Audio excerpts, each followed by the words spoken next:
Kathy, so this week, WikiLeaks released a new batch of documents allegedly containing information about tactics the CIA uses as part of its surveillance program. Joining us now with reaction, former intelligence official of the U.S. National Security Agency, William Binney, and former senior intelligence officer, Lieutenant Colonel Tony Shaffer. Sure. Mr. Binney, let me start with you. One of the things that I have a headline here in front of me, WikiLeaks, CIA uses stolen malware to attribute cyber attacks to nations like Russia. And what they're really implying here is that they would deliberately mimic the hacking protocols of Russia to obfuscate their own works. Do you believe that's true?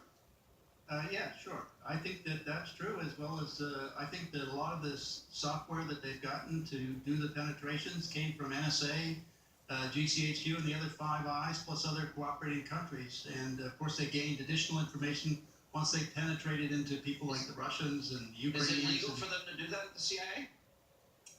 Actually, it's not their charter, but they certainly are doing it and have been doing it for many decades. It's nothing new for them. I mean, they have been using signals intelligence for quite some time.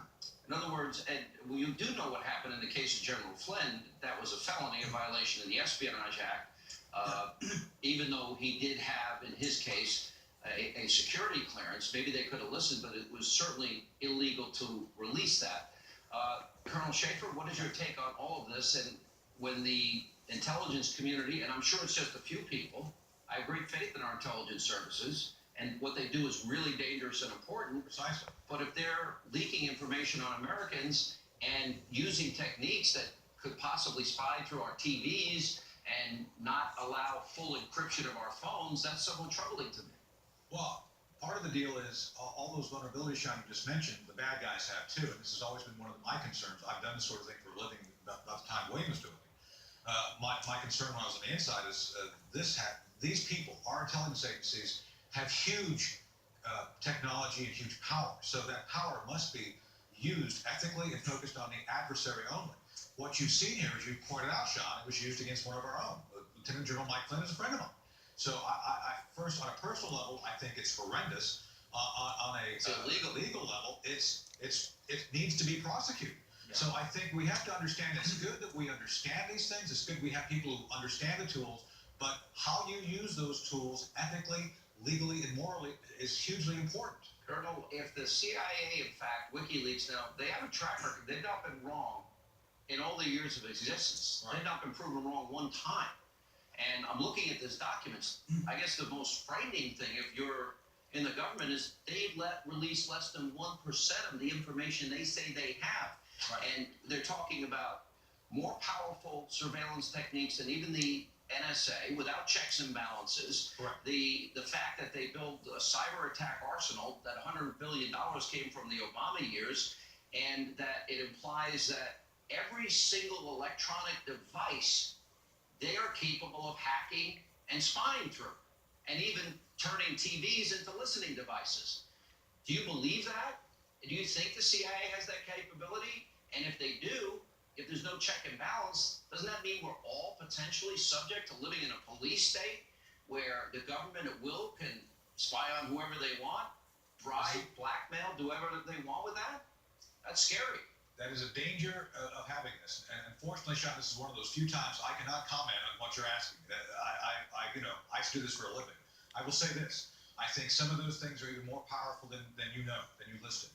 And that's why ethically, legally, and as William said, you have to be very specific about how you use Title 18 as law enforcement, Title 10 as military, EO 12333, Title 50 is intelligence, which has U.S. person restrictions. President Obama, I have a feeling, didn't care. He just told people to go out and do things. And this is where morally you have to have someone who is at the top willing to do the hard things of saying it is my job to restrict people from using those things. We don't have constitutional protections. Precisely. And this is where we were going. And let me say this, and I don't know if Bill will agree with me or not. ATP 2829, the so-called Russian tool that we used to hack the DNC, Sean, we did it. Not me, but our guy. Former members of NSA, retired intelligence officers, use these tools to break in there and get the information out. And that's what the Democrats don't want to talk about because it doesn't fit. You know that for a fact. You know the Democrats did it, or that former operatives did it, using the malware techniques that they put the Russians' fingerprints on and making it feel like the Russians. In other words, you're telling me this whole Russian story that the media's been running with for months and months and months that it was our people that did it, and they just put the fingerprints of the Russians on it? That's right. That's right. The whole You idea have of proof of that? I don't have proof of it, but I'm telling you, this is what I've heard. And what I'm trying to tell you is that if you go back and actually talk to people inside, the evidence is not that the Russians did it. The evidence is a Russian tool was used. What I'm saying is concerned Americans who are fed up with the Clintons doing things, I think we're the ones who actually got in there and broke the information out and gave it to WikiLeaks. I've mentioned this to other reporters, by the way. They don't seem to be interested in going and checking this out because it doesn't show Talk up to John Solomon and Sarah Carter. They want to hear this. Well, Last question, Mr. Vinny. Yes. You had told me, you say that every phone call, every text, every email of every American is gathered into metadata right now by our government. Every single call, text, email. Is that true? You know that? Well, it's not just the metadata; it's the content also. Yeah. And our government is storing every conversation. And that's why I said that's why I wrote that up in a sworn affidavit in support of Jewell versus NSA, challenging the constitutionality of And you NSA say collecting Executive all Order this data. 12333 allows that. Section 23C. And that is the same one that Obama altered so 16 other agencies can now share in that information of, Yep. of signature. That is, If wow. I could point out a greater danger here, Sean. The point is they know about all these weaknesses in firewalls, operating systems, switches, servers, and so on, and how to break into them, and they aren't fixing them. That means that everybody in the world, including all of us here in the U.S., are still sitting there all vulnerable to attacks. Right. And they're doing it as you're saying they're doing it as a matter of course, and that's why you Yes, left after 32 exactly. years in the NSA. And the point is that they come back to us after an attack and say, well, we need more money for cybersecurity, when in fact they don't fix the problems they already know. And so they're not giving us cybersecurity. You know, so This is worse than any spy novel I can think of. Thank you all for they're being with us. swindling us. Thank you, John. All right. Yeah, thank you. And coming up, Wall Street Journal.